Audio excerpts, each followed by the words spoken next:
Bonjour à toutes et à tous et bienvenue dans ce nouvel épisode de votre podcast Mopter. On est en mars 2020 et au cœur des élections municipales. Les déplacements sont l'un des enjeux de ce scrutin et par conviction ou par opportunité, le vélo est sur toutes les lèvres. J'ai voulu en savoir un petit peu plus sur ce retour en force de la petite reine et plus particulièrement dans son usage quotidien. Des recherches m'ont mené jusqu'à Brice, un utilisateur qui partage ses galères, ses joies et conseils de cycliste francilien aguerri.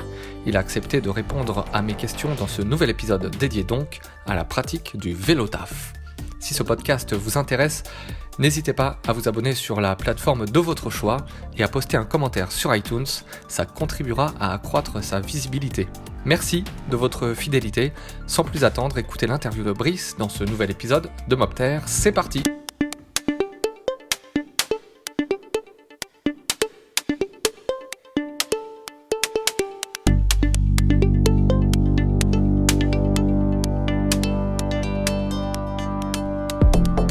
Bonjour Brice. Bonjour Bruno. Bienvenue dans le podcast Mopter. Merci. Et merci du temps que tu nous consacres aujourd'hui pour parler du vélo taf. Alors, vélo taf, qu'est-ce que c'est ? Est-ce que tu peux nous en dire un petit peu plus sur ce terme un petit peu barbare, j'ai l'impression, mais qui est assez implanté déjà, notamment sur les réseaux sociaux ? Le vélo taf, en effet, ça se développe pas mal. Alors, c'est un mot constitué en fait de deux termes. Le vélo, tout le monde connaît le vélo, pour le coup, j'ai pas besoin d'expliquer. Et puis le taf, c'est le travail. Donc vélo taf, ça désigne tout simplement le fait d'aller au travail à vélo. Alors parce que c'est l'usage le plus répandu dans les usages utilitaires, mais finalement vélo taf, être vélo taffeur ou vélo taffeuse, c'est tout simplement utiliser le vélo au quotidien pour ses déplacements, que ce soit pour aller au travail évidemment, pour faire ses courses, pour amener les enfants à la crèche, à l'école, c'est le vélo comme mode de déplacement. Parce que finalement il y a eu pas mal de réflexions, notamment sur les réseaux sociaux au sein de la communauté des vélo taffeurs, pour trouver un terme qui soit plus générique et qui englobe un peu tous les usages. Et il n'y a rien qui a vraiment émergé. Je pense que vélo taf, ça sonne bien, ça parle là, c'est celui qui parle le plus de monde, donc c'est celui qui reste. Alors on est dans une période un petit peu de troubles publics, on va dire. Il y a beaucoup de grèves, les lignes de métro à Paris sont plus ou moins fermées. Et depuis 2 mois, et même depuis un peu plus longtemps, il y a, j'ai l'impression, un développement de l'utilisation du vélo au quotidien, du vélo taf. Alors on a assisté effectivement, j'ai plus les chiffres en tête, mais une véritable explosion des déplacements à vélo en Ile-de-France et en particulier à Paris, du fait des grèves effectivement, puisque les personnes qui se sont retrouvées sans transport en commun n'avaient pas beaucoup d'alternatives. Alors certains ont pris la voiture et se sont vite rendus compte qu'en ville, c'est un mode de déplacement qui n'est pas du tout efficace, puisque les routes sont très vite congestionnées, donc on se retrouve à mettre 2 heures pour faire 10 km. Donc il y a pas mal de gens qui ont ressorti leur vélo de la cave, on le voit et on l'entend, puisqu'il y a pas mal de vélos avec des pneus dégonflés, la chaîne qui grince, donc on sait que voilà, c'est des vélos qui étaient remisés depuis quelques temps, qui ne servaient pas beaucoup. Alors moi j'ai un bon espoir, c'est que, et on le voit un peu sur les compteurs, puisque le métro a quand même recommence à fonctionner doucement là. On voit sur les compteurs qu'il y a une très forte hausse du trafic vélo et que ça reste. Donc je pense qu'il y a quand même pas mal de gens qui ont découvert le vélo ou redécouvert le vélo comme mode de déplacement en ville et qui vont y rester, qui vont se dire j'en ai marre d'être collé comme des sardines dans le métro, dans le bus, et finalement le vélo c'est la liberté, je mets pas plus de temps qu'en métro ou qu'en bus, voire moins, et c'est sympa et ça coûte pas cher, et voilà, j'espère que ça va durer. Et quelles sont les conditions, on va dire, pour pouvoir pratiquer le vélo taf au quotidien ? C'est quoi, il y a une distance maximum qu'il ne faut pas dépasser parce qu'il faut une condition physique particulière ou tout le monde peut s'y mettre ? Alors c'est le truc assez génial avec le vélo, c'est que c'est compatible avec tout le monde, sauf à avoir un grave problème de santé, un handicap lourd. Si on a un doute, la chose la plus simple à faire, c'est d'aller voir son médecin généraliste, d'en discuter avec lui et de faire un petit check-up. Mais voilà, qu'on soit enfant, ado, adulte, senior, moi je vois beaucoup de personnes âgées, voire très âgées sur des vélos, on peut faire du vélo. Si on a peur, alors il y a l'option du vélo à assistance électrique que moi je ne recommande pas parce que dans la plupart des cas, alors ça marche très bien, il y a des modèles très efficaces, mais on n'en a pas besoin. On va vers le vélo à assistance électrique parce qu'on a un peu peur, on se dit je vais pas y arriver, c'est trop loin, etc. Voilà.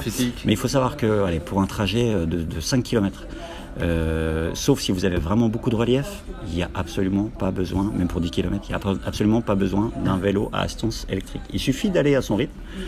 Si vous ne passez pas par la butte Montmartre, la butte Chaumont, etc., ou le sud du 92, des Hauts-de-Seine, qui effectivement peut être très vallonné, à moins d'avoir un fort relief, un vélo même pas forcément très haut de gamme, alors pas une entrée de gamme, si ça sert tous les jours, il faut quand même investir, on va dire, 400, 500, 600 euros. pour avoir un bon vélo, bien faire l'entretien, lubrifier la transmission, gonfler les pneus. Mais voilà, il n'y a pas besoin d'une condition physique particulière, il n'y a pas besoin d'avoir du super matériel, il n'y a pas besoin d'investir 2500 € dans un vélo assistance électrique. Vous allez vous découvrir des capacités que vous ne soupçonniez pas. En fait, quand on en fait tous les jours, voilà, ça peut même devenir une drogue en fait. Bon, et on voit donc du coup, y a des gens qui se mettent au vélo au quotidien, il y en a aussi qui se mettent par la force des choses parce que les grèves, etc. Quel levier on peut trouver dans tous les champs d'action possibles pour favoriser le développement du vélo au quotidien, aussi bien peut-être via les associations, les politiques, via les finances aussi. Est-ce qu'il y a des choses qu'on peut faire, nous citoyens, et puis les élus, et puis les associatifs, pour favoriser ça? Alors il y a deux choses très importantes pour favoriser le vélo comme mode de déplacement au quotidien. La première chose, c'est des infrastructures qui soient adaptées. Aujourd'hui, on souffre d'un manque de pistes cyclables, d'un réseau cyclable qui soit continu, sécurisé, confortable. C'est ce qui freine le plus les gens. L'enquête bisannuelle de la FUB, donc la Fédération des usagers de la bicyclette, le montre très bien. Ce qui freine les gens le plus, c'est la peur de l'accident, la peur d'être renversé par une voiture, par un scooter, une moto, etc. Quand on regarde les commentaires justement sur le site de la FUB suite à l'enquête 2019, ce qui ressort le plus souvent, c'est effectivement la peur et l'insécurité plutôt qui règne apparemment quand on est en vélo. Voilà, la sécurité, c'est vraiment la préoccupation numéro 1 des gens, alors soit qui font du vélo, soit qui aimeraient s'y mettre mais n'osent pas franchir le pas. En particulier pour leurs enfants ou quand ils sont accompagnés de jeunes enfants, c'est une inquiétude qui me paraît tout à fait légitime. Donc la première chose à faire, c'est de militer pour avoir des infrastructures cyclables, pour qu'on puisse se déplacer à vélo en toute sécurité. La deuxième chose qui, elle, ne demande aucun financement mais qui est tout aussi difficile à mettre en place, c'est de faire sauter le verrou des préjugés, des clichés, dont moi j'ai été victime aussi, et je remercie d'ailleurs les cyclistes qui ont réussi à me convertir, principalement sur les réseaux sociaux, mais c'est de se dire ah oui mais bon, même pour, voilà, moi j'avais 5 km, je vais être fatigué, et puis je vais transpirer, et puis s'il pleut, et puis quand il fait froid, et puis ceci, et puis cela, et puis si je dois transporter ça, etc. Enfin, on s'invente tout un tas de freins psychologiques terribles, alors qu'on a tous appris à faire du vélo, on s'est tous déplacés à vélo, je pense, quasiment 100% de la population française a fait du vélo étant enfant ou ado. On a tous su que c'était génial pour aller voir les copains, les copines, pour faire des balades, etc. Et on l'a tous oublié, en s'enfermant dans une boîte en fer qu'on appelle automobile, et en pensant que c'est la seule façon raisonnable de se déplacer, alors qu'en ville c'est d'une absurdité sans nom. Donc faire sauter les préjugés, la peur, et obtenir des politiques, des élus qui construisent des réseaux cyclables sécurisés pour que chacun puisse se déplacer en toute sécurité à vélo. Quand on dit réseau cyclable sécurisé, ça veut dire quoi exactement? C'est quoi une bonne piste cyclable? Alors c'est une très bonne question, parce que pour beaucoup, une piste cyclable c'est un coup de pinceau. Non, un coup de pinceau sur la chaussée, que ce soit un pictogramme, une bande cyclable, etc., du marquage discontinu, ce n'est pas une piste cyclable. Une piste cyclable, elle doit être absolument séparée du trafic motorisé, mais séparée physiquement. Ça veut dire qu'il faut une bordure entre la chaussée pour le trafic motorisé, pour les voitures, et la piste cyclable, donc qui sera réservée au vélo. Il faut également une séparation avec les piétons. On ne met pas une piste cyclable sur le trottoir. On ne mélange pas les cyclistes et les piétons. C'est dissuasif et pour les piétons et pour les cyclistes. Alors ceux qui font ça, c'est tout simplement dans le but de ne pas toucher au trafic motorisé. C'est on a une 2 fois 2 voies avec les voitures, on laisse ça et puis on met une piste cyclable sur le trottoir. Non, on enlève une voie pour les voitures. On garde une voie pour les voitures et avec la voie qu'on a enlevée, on fait une belle piste cyclable, éventuellement bidirectionnelle, pour que les vélos circulent dans les deux sens. Une piste cyclable, elle doit être séparée physiquement du trafic et des piétons. Après, il y a plein d'autres aménagements qui peuvent faciliter la vie des cyclistes, mais voilà, un coup de pinceau sur la chaussée, ce n'est pas une piste cyclable, ce n'est pas un réseau cyclable, ce n'est pas rendre service aux cyclistes. Et il y a un gros souci aussi qu'on constate, alors ici en Ile-de-France, c'est la discontinuité du réseau cyclable, c'est-à-dire qu'il y a des endroits où il y a des belles pistes, et puis tout d'un coup ça se finit et on arrive sur une autoroute urbaine, où là le danger est avéré, énorme, par rapport donc, à une situation où on est bien en sécurité dans une voie cyclable. Alors tu soulignes un vrai problème, c'est-à-dire qu'il y a des villes ou des quartiers où il y a eu un effort de fait, où on voit une belle piste cyclable, effectivement, et puis on arrive au carrefour, et plus rien. Alors, l'interruption de la continuité cyclable dans les carrefours, c'est mortel pour les cyclistes, et surtout, effectivement, avoir 500 mètres de la plus belle piste cyclable du monde, si derrière, il n'y a pas de continuité, ça ne sert à rien. C'est comme si on faisait 1 km d'autoroute en pleine campagne. Est-ce que ça va vraiment faciliter les trajets en voiture? Non. Et qu'on avait un chemin derrière. Donc, effectivement, il faut penser à la continuité, il faut que à l'occasion des municipales, les candidats se projettent et prévoient des plans vélo, des plans de déplacement urbain qui prévoient le vélo comme mode de déplacement à part entière, Le vélo, c'est pas juste, tiens, on va faire 500 mètres sur un bout de piste avec ses enfants le week-end pour faire une balade. Non, on se déplace à vélo. Il faut de la continuité, il faut des pistes dans les villes sur chaque axe, que chaque axe soit aménagé. Alors, sur les axes de transit, des pistes cyclables séparées. Dans les petites rues, on n'est pas obligé d'avoir une piste cyclable séparée, mais au moins d'avoir une zone de rencontre ou une zone 30, limitée à 30 km/h, avec des aménagements de voirie qui font que les automobilistes sont invités à circuler lentement. Parce qu'une zone 30 sans aménagement... ça reste une zone 50 en général. Voilà, ça va être... il y aura juste un panneau et il faut évidemment aménager la chaussée en conséquence. Et est-ce qu'on peut aussi agir, je sais pas, sur la formation des plus jeunes à l'école, au collège, et puis aussi la formation des automobilistes, à la fois peut-être pour... leur proposer d'autres solutions que l'utilisation du véhicule individuel, mais aussi peut-être pour apprendre à mieux circuler avec toutes les nouvelles mobilités qui nous entourent. Les vélos et les trottinettes aussi, il y en a beaucoup, c'est un peu la pagaille parfois, mais est-ce qu'il y a des choses à faire dans ce domaine-là ? La formation, oui, c'est évidemment un axe très important. Alors, tu parles de la formation des plus jeunes, c'est un axe qui a été abordé par la loi d'orientation des mobilités et qui prévoit effectivement alors si je dis pas de bêtises, le savoir rouler, pour que chaque enfant qui arrive au collège, de la même sorte que chaque enfant qui arrive au collège est censé savoir nager, évidemment lire, écrire, compter, etc. Chaque enfant qui arrive au collège doit savoir se déplacer à vélo. Alors ça peut sembler une évidence, mais notamment en ville, on n'a pas tous la possibilité d'apprendre facilement aux enfants à faire du vélo ou le temps, etc. Donc ça doit être appris à l'école. C'est génial parce que évidemment c'est un apprentissage que moi pour lequel je milite, mais surtout ça va donner aux enfants l'autonomie, l'indépendance pour leur déplacement. Donc ça va même faciliter la vie des parents. Et évidemment, tu le soulignes aussi, former les conducteurs. Il se trouve qu'il y a de très nombreux conducteurs, et même au sein de la police, de très nombreux officiers, de très nombreux policiers, qui ne connaissent pas les évolutions pas toujours récentes du code de la route en faveur des cyclistes, que ce soit les sas vélos, donc l'espace qui est aménagé au feu rouge pour que les cyclistes puissent se placer en sécurité. On voit les petits pictogrammes voilà, bien clairs. Pictogramme juste avant le feu. Donc ça date de 1998, ça a 22 ans. Il y a encore de très nombreux automobilistes ou même policiers qui ne connaissent pas l'existence, la signification de ce sas vélo. Les petits panonceaux, c'est le passage cycliste, donc c'est un petit panneau triangulaire qui est posé sur le feu et qui permet aux cyclistes de passer au feu rouge, à condition évidemment de respecter la priorité des piétons et des autres véhicules. Donc ça, c'est des choses qui sont méconnues. Le stationnement sur piste cyclable, sur bande cyclable, etc. Donc il est évidemment nécessaire de faire un rappel de ces règles propres aux cyclistes, aussi aux automobilistes. La distance latérale pour dépasser, c'est 1 mètre en ville minimum et 1,50 m hors zone urbaine minimum aussi. Voilà, tout ça, c'est des choses qu'il faut évidemment rappeler, alors qui sont aujourd'hui enseignées quand même à l'auto-école pour les automobilistes, mais un petit rappel pour ceux qui ont passé leur permis il y a 10, 20, 50 ans, effectivement, ce serait pas du luxe. Et bon, on va passer maintenant à ton expérience un petit peu quotidienne de vélo taffeur. Je crois que tu traverses Paris, notamment du sud au nord, pour aller travailler. Qu'est-ce que tu en retires ? Qu'est-ce que tu as trouvé comme avantage et qu'est-ce qu'il y a encore comme inconvénient qui pourrait freiner d'éventuels utilisateurs ? Alors aujourd'hui, effectivement, je fais 15 km le matin, 15 km le soir, donc entre Châtillon et la plaine Saint-Denis. Donc je traverse tout Paris, du sud au nord le matin et du nord au sud le soir. J'en retiens plusieurs choses. La première, c'est que la banlieue parisienne souffre d'un manque d'aménagement pour les déplacements à vélo. Paris commence à être très bien aménagé. Alors, en tout cas, j'ai la chance sur mon trajet d'avoir accès à de très belles pistes cyclables, donc qui à la fois me permettent de gagner du temps, c'est-à-dire qu'on va plus vite quand il y a une belle piste cyclable plutôt qu'en étant au milieu des voitures dans les bouchons, et d'être plus en sécurité. C'est-à-dire qu'avant, j'avais un trajet de 5 km entre banlieue et banlieue, j'étais pas en sécurité, j'étais pas très serein. Aujourd'hui, je suis plus serein alors que mon trajet a triplé. Voilà, il est plus long, mais il est aussi beaucoup plus agréable.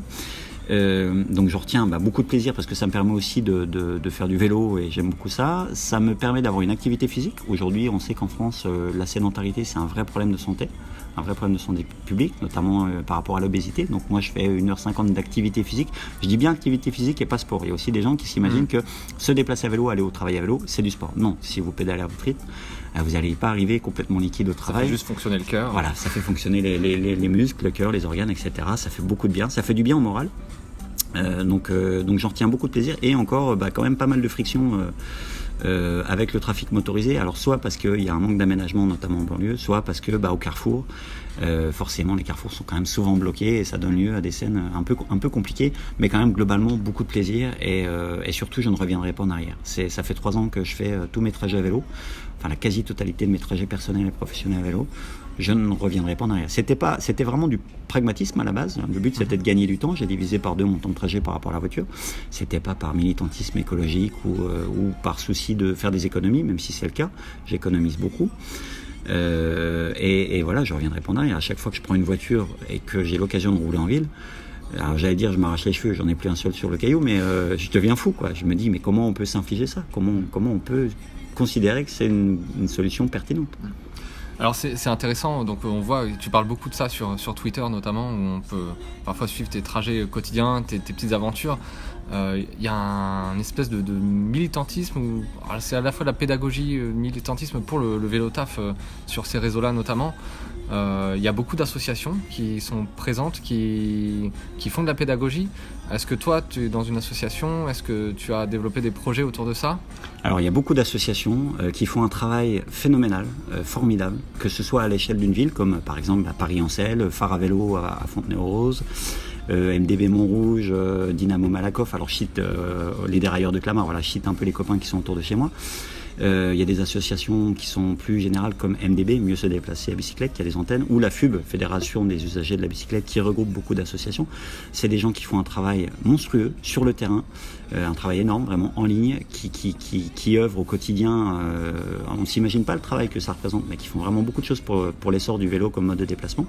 Et alors oui, moi depuis 1 an et demi, je suis président de l'association Vélo Piéton Châtillon, qui est en fait un collectif qu'on a monté à Châtillon, donc où je réside, parce qu'il n'y avait pas d'association pour les mobilités actives, donc on a inclus les piétons parce que ça me paraissait important.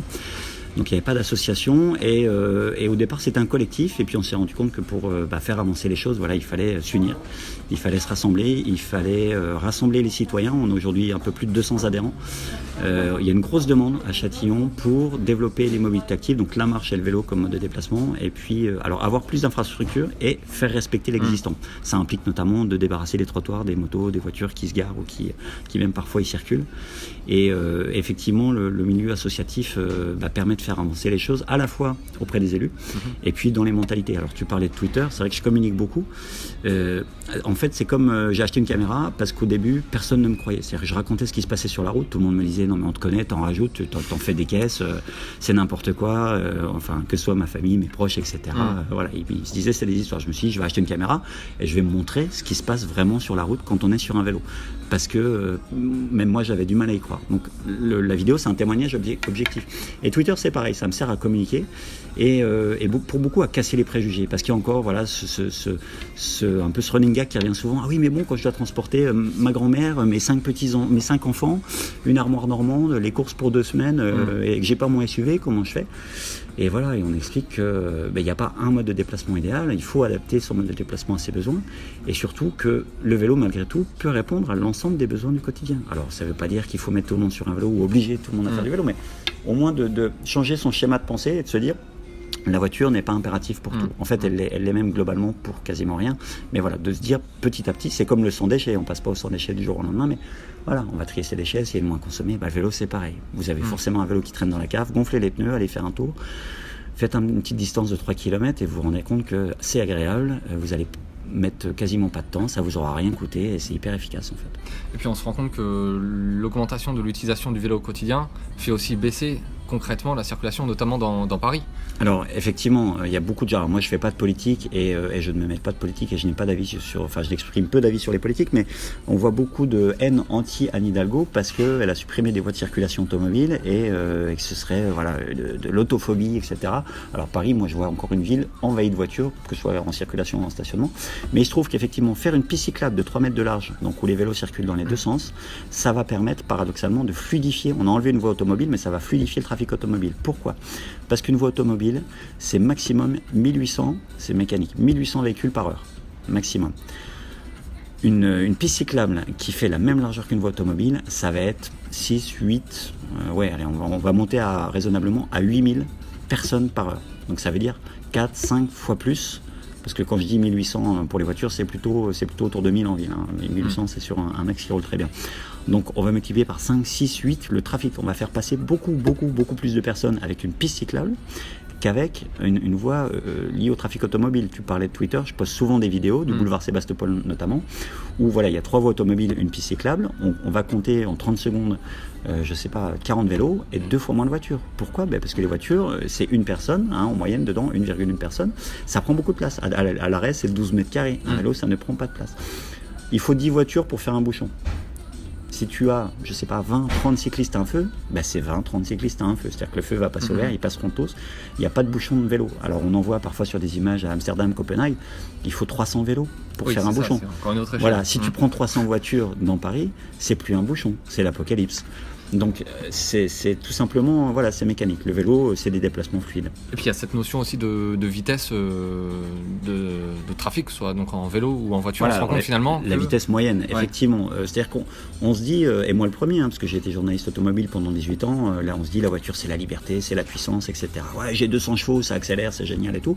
Sauf qu'en ville, allez, au mieux c'est 15 km/h de moyenne, donc on utilise une énergie considérable pour finalement se traîner à vélo. Alors moi je roule plutôt pas mal, mais je suis à 20 km/h de moyenne, mais même si on est plutôt pépère, on n'aura aucun mal à aller plus vite que les voitures, à faire 15-16 km/h de moyenne.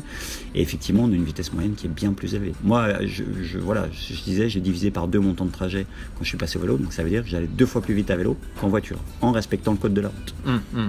Alors, j'aimerais bien qu'on aborde un sujet, c'est, je crois qu'il y a un collectif qui chapeaute un petit peu toutes les associations franciliennes de vélo, et qui a présenté un projet qui s'appelle le RER-V.